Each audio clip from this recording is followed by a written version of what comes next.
Assalamualaikum warahmatullahi wabarakatuh. Innal hamdalillah nahmaduhu wa nasta'inuhu wa nastaghfiruh wa na'udzu billahi min syururi anfusina wa min sayyiati a'malina. May yahdihillahu fala mudhillalah wa may yudlil fala hadiyalah. Asyhadu an la ilaha illallah wahdahu la syarikalah wa asyhadu anna Muhammadan abduhu wa rasuluh la nabiyya ba'dah. Rabbi shrah li sadri wa yassir li amri wahlul 'uqdatam min lisani yafqahu qawli. Amma ba'd. Puji syukur kita haturkan kehadirat Allah Subhanahu wa Ta'ala atas limpahan rahmat dan karunia-Nya kepada kita semua. Bahkan Allah pada malam ini melimpahkan karunia hujan kepada kita, ya. Kita jangan menganggap itu sebagai halangan. Buktinya tidak menghalangi Bapak Ibu jamaah adik-adik semua yang hadir pada malam ini di Masjid Jenderal Sudirman.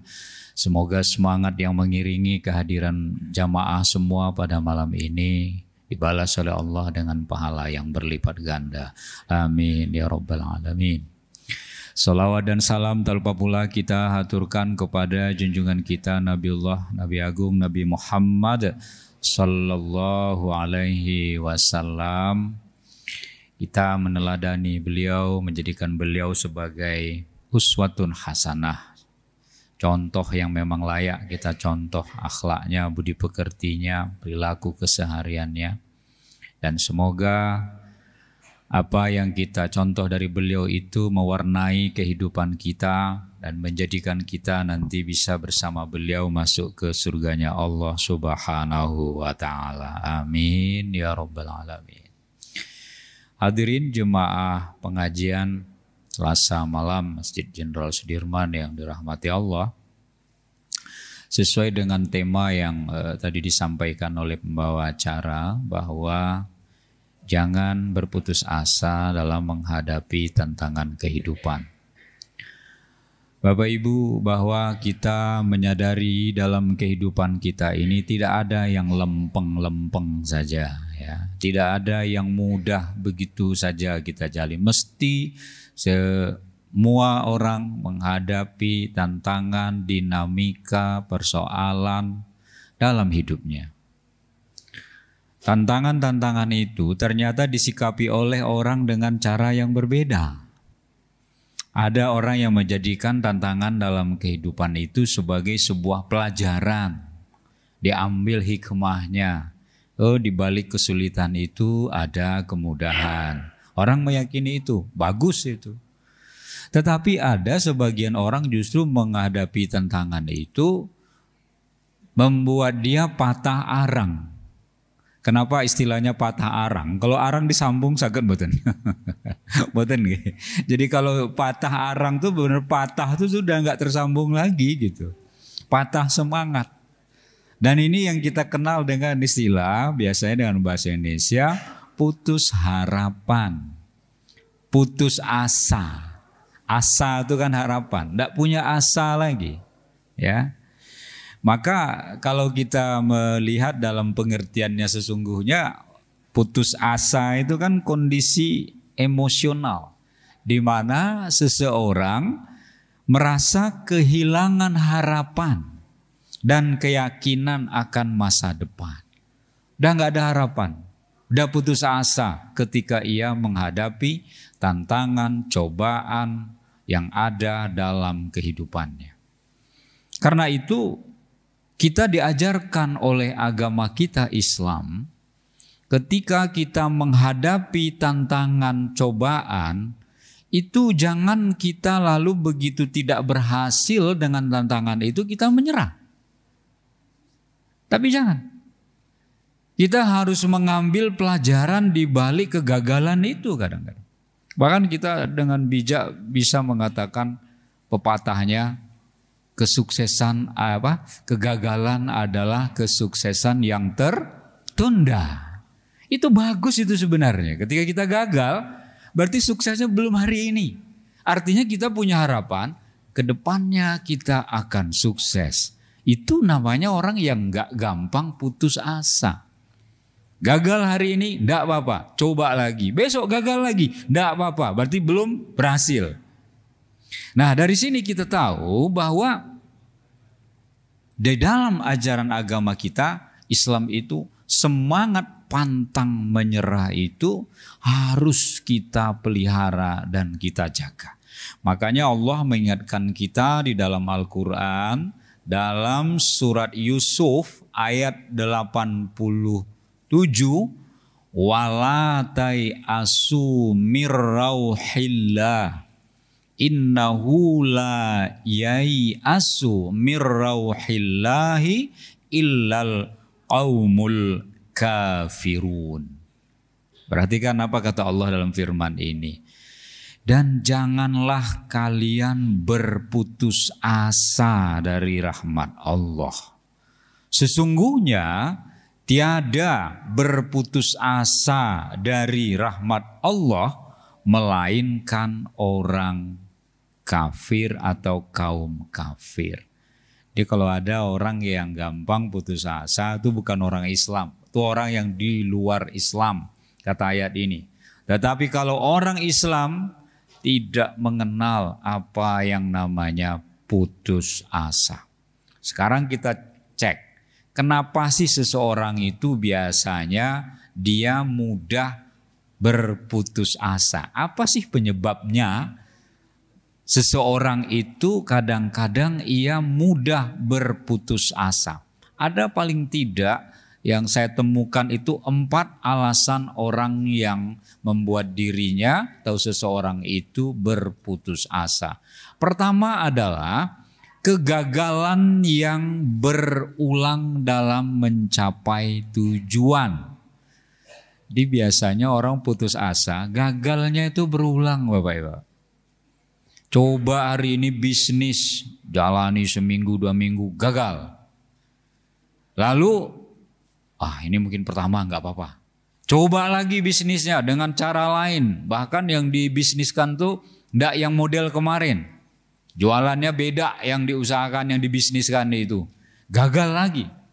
Dan berulang terjadi seperti itu.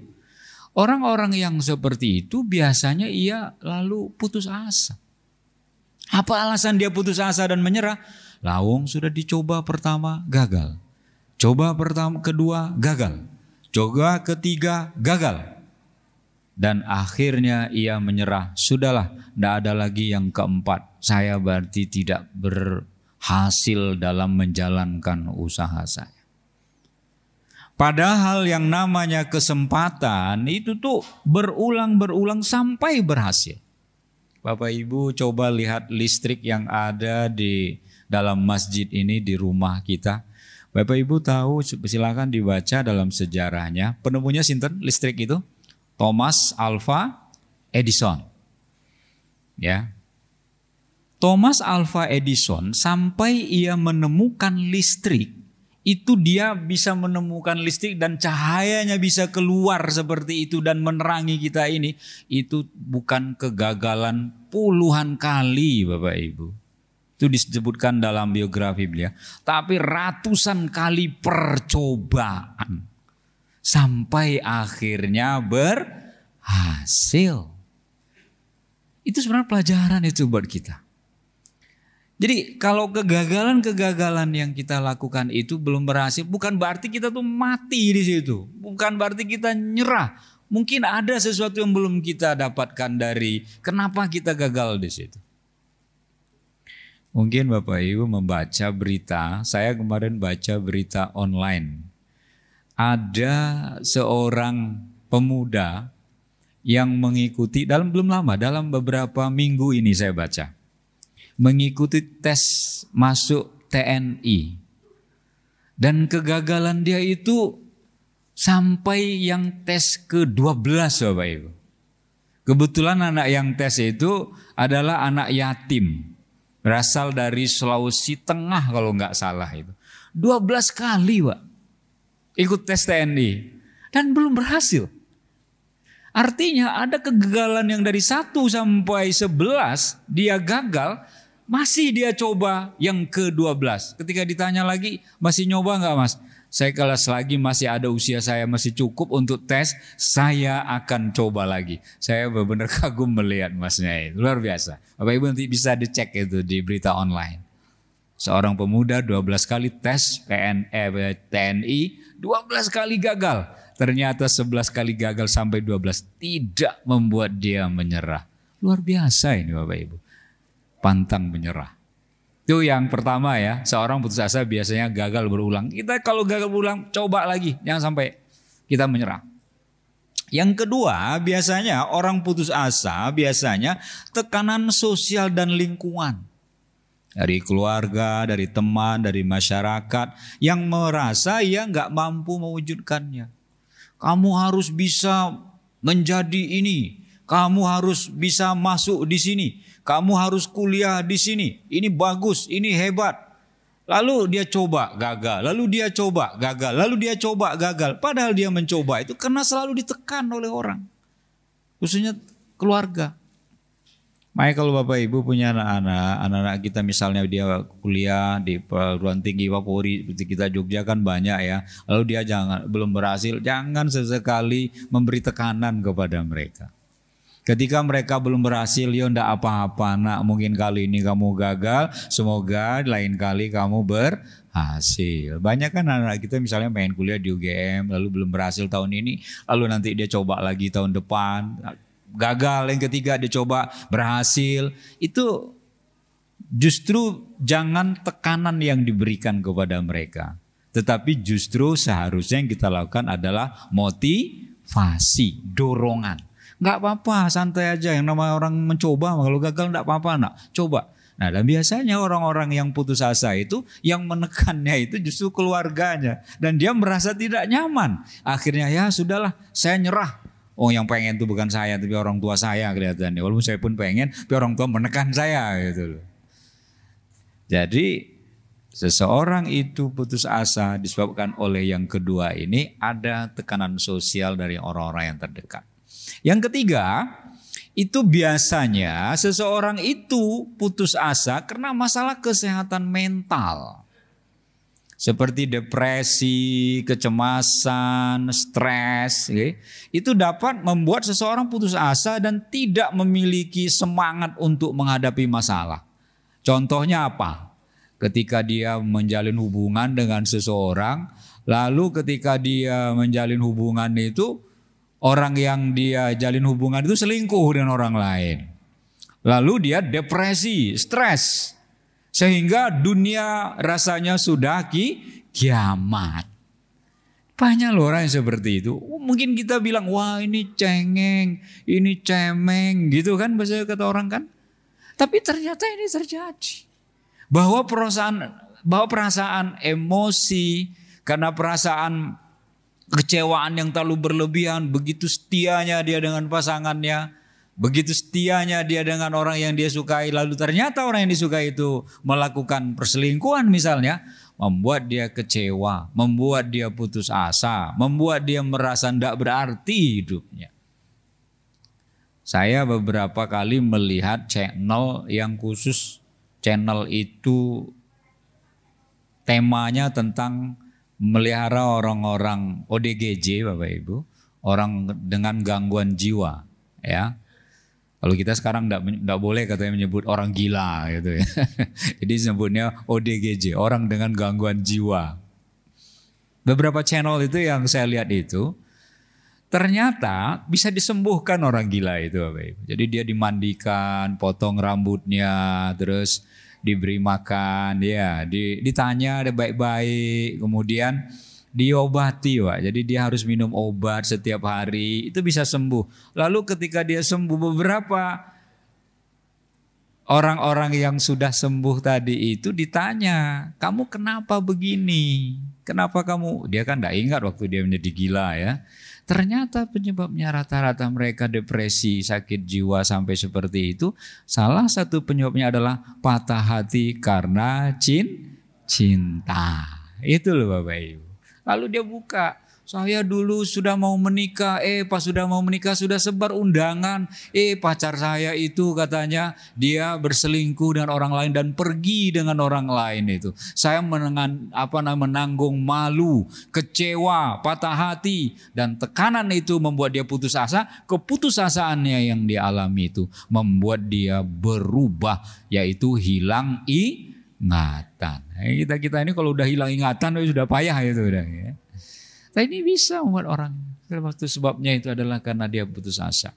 Maka masalah kesehatan mental itu penting. Kita harus disehatkan mental kita dengan pengajian-pengajian seperti ini. Ketika kita ada masalah, dengar kajian, hati menjadi sejuk, kita menjadi tenang, kita dapat motivasi, kita dapat penguatan gitu loh. Dan biasanya orang-orang yang bisa depresi, gila sampai seperti itu adalah orang-orang yang memang hatinya hampa, sehingga ketika menghadapi masalah dia gampang depresi, bahkan sampai gangguan kejiwaan. Yang keempat, penyebab orang itu putus asa itu yaitu tipisnya harapan. Jadi orang-orang yang tipis harapan hidupnya itu tidak memiliki harapan untuk masa depan. Sehingga ketika dia memiliki harapan tuh, saya ini paling ya cuma gini-gini aja. Bapak bisa loh kaya asal Bapak berusaha. Enggak mungkin lah. Ibu bisa loh, nanti Ibu bisa menjadi kaya. Enggak mungkin lah. Bapak Ibu, siapa yang menyangka yang terjadi di media sosial seperti di TikTok dan Instagram yang lagi viral saat ini? Ada yang update enggak? Kasus yang menimpa seorang suami yang ketika mau dilantik jadi P3K, lalu sebelum dilantik menceraikan istrinya. Ada yang mungkin yang baca beritanya, mungkin ya, kalau ada ya syukur. Kalau belum, itu terjadi di Aceh itu ya. Mungkin bapak ini yang senyum-senyum lihat udah baca ini. Itu memang kejadian itu. Jadi dia menceraikan istrinya sebelum dia dilantik jadi P3K. Padahal baju korpri yang dia pakai itu dari berjualan istrinya di pasar, jual sayur. Tapi siapa yang menyangka istri yang terzolimi seperti itu begitu terkenalnya sekarang? Kalau nggak salah namanya Melda Safitri kalau nggak salah. Dia diundang di podcastnya selebriti-selebriti di Jakarta. Dia didandani menjadi cantik dan sudah banyak dia mendapatkan uang dari endorse produk-produk yang dalam waktu dekat. Kalau dia putus asa dengan kehidupannya, mungkin dia nggak akan menyangka bahwa dia bisa seperti itu. Kok ada seorang perempuan tinggal di desa yang hidupannya ngontrak, sangat miskin ya, viral itu Bapak Ibu lihat itu nanti coba cek nanti di TikTok atau di Instagram itu, ramai itu, Facebook juga ramai itu. Bisa berubah. Artinya apa? Dalam hidup ini kita jangan sekali-kali tipis harapan kita dalam menjalani hidup. Tapi jalanilah hidup kita itu dengan harapan yang besar. Bahwa kita yakin hidup kita akan berhasil. Kita harus yakin hidup kita akan sukses. Kita yakin kalau orang bisa, saya juga bisa. Kalau orang bisa sukses, saya juga bisa sukses. Mestinya itu yang kita harus pelihara dalam hidup kita. Jangan harapan kita dalam menjalani hidup itu sangat tipis, ringkih, tidak percaya diri dengan apa yang kita lakukan. Nah, sekarang kita bertanya, kira-kira kenapa umat Islam itu dilarang ya berputus asa? Tentu itu pertanyaannya kan, ketika tadi penyebabnya ada banyak hal penyebabnya, sekarang kita lihat dalam ajaran agama kita. Kenapa kita itu dilarang berputus asa Bapak Ibu? Ternyata yang membuat kita dilarang berputus asa penyebabnya adalah bahwa Allah tidak akan mengubah nasib kita kecuali kita sendiri yang merubahnya.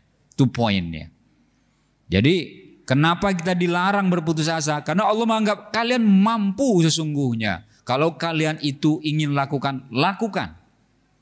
Tapi kalian harus lakukan. Kalian harus berusaha gitu kata Allah. Itu diingatkan oleh Allah dalam surat Ar-Ra'd ayat 11. Ar-Ra'd ayat 11. Innallaha la yughayyiru ma biqaumin hatta yughayyiru ma bi anfusihim. Sesungguhnya Allah tidak akan merubah nasib satu kaum Allah tidak akan merubah nasib suatu masyarakat. Allah tidak akan merubah nasib seseorang kecuali mereka sendiri yang akan merubahnya. Jadi kita kalau ingin merubah hidup kita untuk menjadi sukses, itu kita yang melakukannya. Oh, belum berhasil. Ingat, ada Allah tempat kita meminta. Ada Allah tempat kita bergantung. Kita sering baca kok surat Al-Ikhlas. Qul huwallahu ahad, Allahus samad. Katakanlah ya Muhammad bahwa Allah itu esa, Allahus samad. Allah tempat kita meminta. Allah tempat kita bergantung. Kita berusaha, ketika kita sudah berusaha, serahkan kepada Allah. Ketika kita sudah bekerja keras dengan semampu kita, sekuat tenaga kita, serahkan kepada Allah. Tapi usaha, kita harus merubah. Jangan kita menyerah. Kalau kita gagal, coba lagi. Gagal, coba lagi. Gagal, coba lagi. Sebagaimana kegagalan yang dialami beberapa kali bahkan ratusan kali oleh seorang Thomas Alva Edison, penemu listrik yang akhirnya berhasil dengan eksperimen-eksperimen atau percobaan-percobaan yang beliau lakukan. Itu yang pertama. Lalu yang kedua, kenapa kita dilarang berputus asa itu adalah tidak ada yang tidak mungkin bagi Allah. Nah ini. Jadi kalau kita merasa, saya nggak mungkin kaya, nggak ada Pak, Bu, nggak ada yang tidak mungkin. Oh, saya nggak bakat jadi orang yang hebat, nggak ada yang tidak mungkin. Kalau kita memang berusaha, semuanya itu menjadi mungkin. Kalau nanti semuanya yang kita lakukan itu dikehendaki dan diizinkan oleh Allah Subhanahu wa Ta'ala. Tentu kita sedang memohon kepada Allah. Makanya di dalam surat Yasin yang sering kita baca itu dalam ayat 82, innama amruhu idza arada syai'an ay yaqula lahu kun fayakun. Itu jelas Allah katakan itu. Sesungguhnya ketetapannya Allah, jika ia menghendaki sesuatu terjadi, ia hanya berkata kun fayakun, maka jadilah ia. Ya, kalau Allah jadikan kun, kamu sukses, Allah akan sukses. Kun, kamu kaya, kamu akan kaya, kata Allah. Kalau itu dikehendaki oleh Allah, dan itu tidak ada yang tidak mungkin. Siapa yang menyangka kalau kita baca sejarahnya, Firaun membunuh setiap anak laki-laki yang lahir di Mesir, terkhusus dari Bani Israel. Dia akan bunuh anak laki-laki yang lahir. Kenapa? Karena menurut dukunnya Firaun, yaitu Haman, bahwa nanti akan ada seorang yang berani menentang Firaun. Tapi Bapak Ibu tahu nggak, banyak laki-laki, anak bayi laki-laki yang lahir lalu dibunuh oleh tentara-tentara dan pesuruh Firaun. Habis semua anak laki, dicek, lahir laki-laki bunuh, lahir laki-laki bunuh. Dari kalangan Bani Israel di Mesir. Karena Firaun itu kan penguasa Mesir. Yang kalau kita lihat sejarahnya sekarang kalau ada patung Sphinx ya, yang manusia berkepala singa itu, ya. Kemudian itu banyak ditemukan di Mesir, khususnya di Giza nama tempatnya. Dan di dalam piramida itu ada makam-makam penguasa Mesir saat itu. Jadi Firaun itu nama penguasa Bapak Ibu ya. Jadi gelar kekuasaan kayak kita Sri Sultan Hamengkubuwono gitu kan. Tapi kan nama kecilnya kan bukan itu. Ya. Nah, Bapak Ibu, kalau Allah menghendaki bahwa nanti orang yang akan dicari oleh musuh, yang dicari oleh Firaun yang dianggapnya musuh itu, apa yang terjadi kita tahu? Justru orang tersebut, bayi tersebut ada di rumahnya dan dipelihara dan diasuh oleh istrinya Asia. Siapa nama bayi tersebut? Nabi Musa alaihi salam. Karena Allah menghendaki begitu.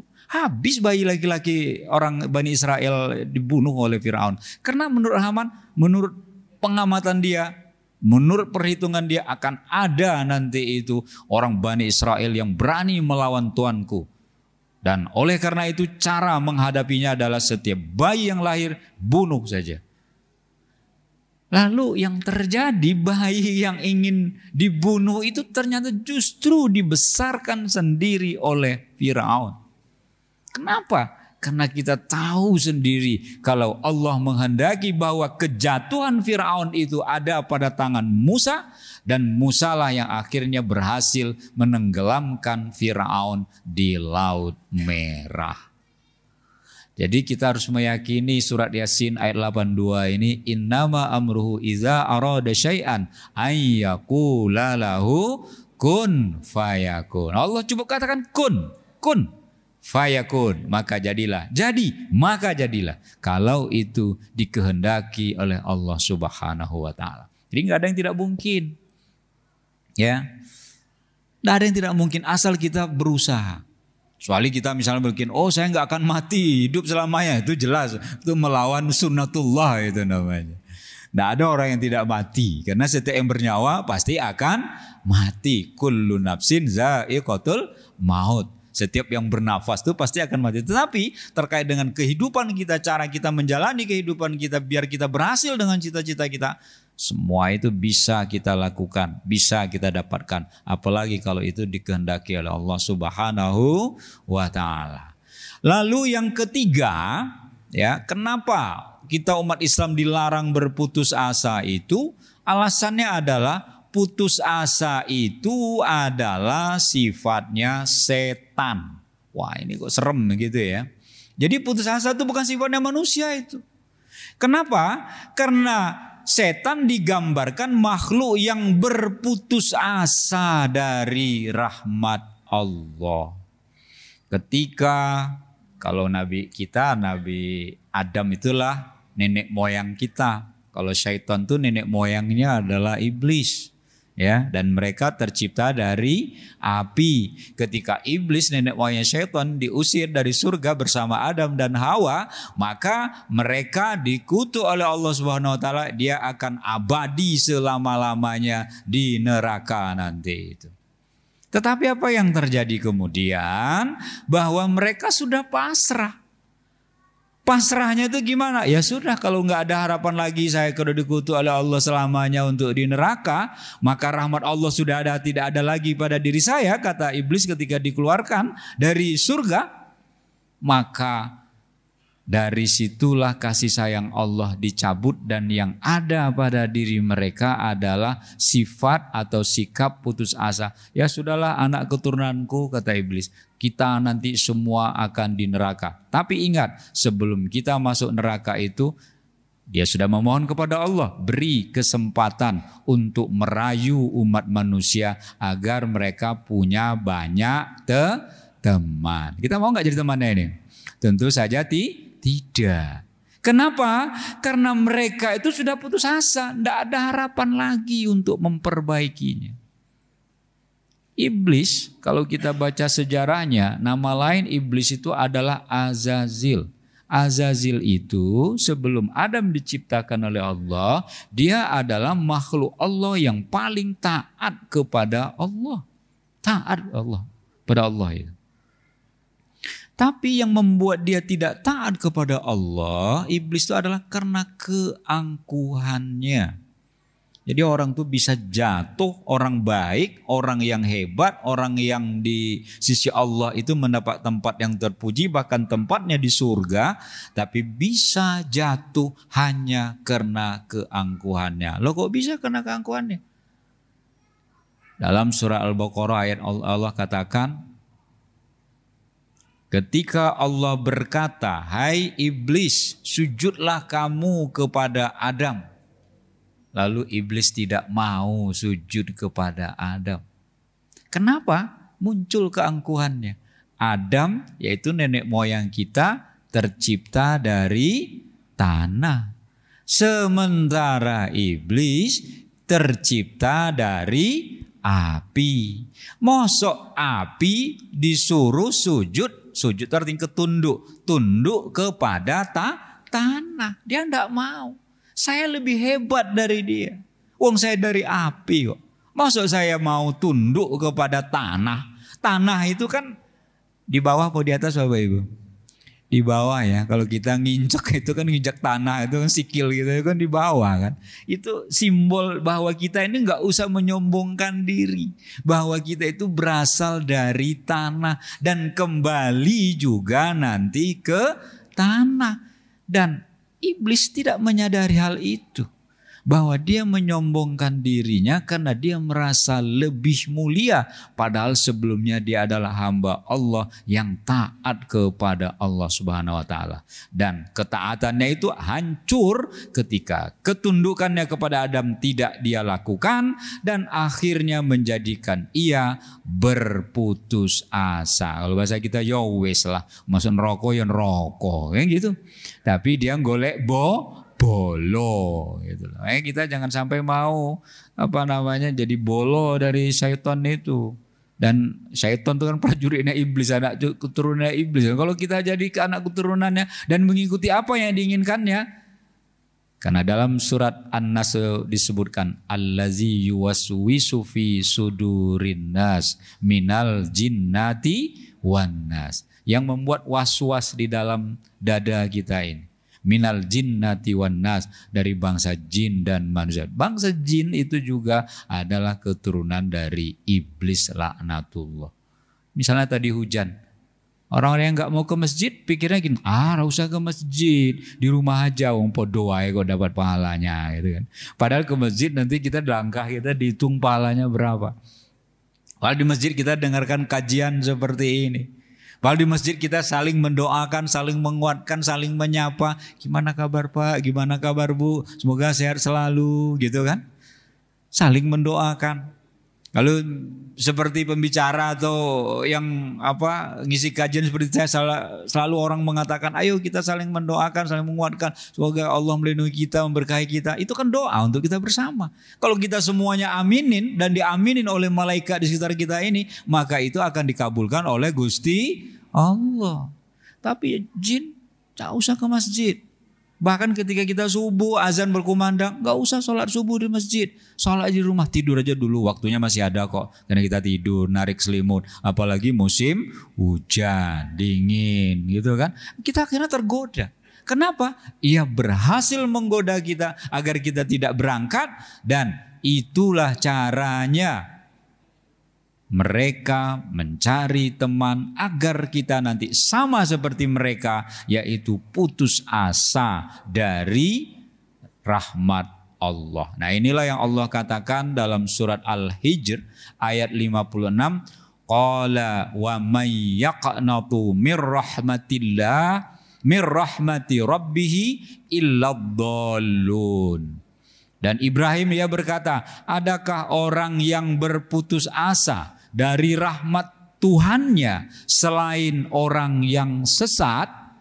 Dan ternyata orang-orang yang berputus asa dari rahmat Allah itu dikatakan berdasarkan ayat ini adalah orang yang sesat. Semoga kita tidak menjadi atau masuk kelompok orang yang sesat. Nauzubillahi min dzalik. Yang terakhir Bapak Ibu, kenapa kita seorang muslim tidak boleh berputus asa adalah karena kita harus memiliki sifat sabar dan tawakal.